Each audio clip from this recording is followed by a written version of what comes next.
মাদারীপুরে শিবচরে মোটরসাইকেলের ধাক্কায় এক স্কুল ছাত্র নিহত হয়েছে।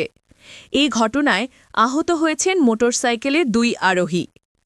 শনিবার সন্ধ্যা 7টার দিকে শিবচরের উমেদপুর ইউনিয়নের নুরুল আমিন কলেজের সামনে এ মর্মান্তিক দুর্ঘটনা ঘটে।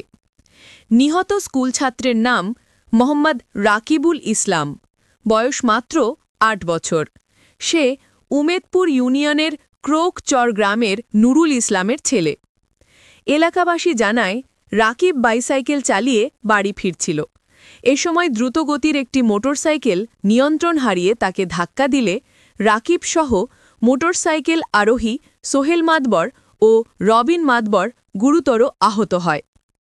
স্থানীয়রা আহতদের উদ্ধার করে শিবচর উপজেলা স্বাস্থ্য কমপ্লেক্সে নিয়ে যায়। পরে আশঙ্কাজনক অবস্থায় রাকিবকে ঢাকা মেডিকেল কলেজ হাসপাতালে নেওয়ার পথে তার মৃত্যু হয়। আহত সোহেল ও রবিনকে হাসপাতালে ভর্তি করা হয়েছে। এই বিষয়ে শিবচর থানার ওসি রকিবুল ইসলাম জানান, তারা দুর্ঘটনার খবর খোঁজ নিচ্ছেন। মাত্র 8 বছরের স্কুল ছাত্র রাকিবুল ইসলামের অকাল মৃত্যুতে শোকের ছায়া নেমে এসেছে এলাকায়।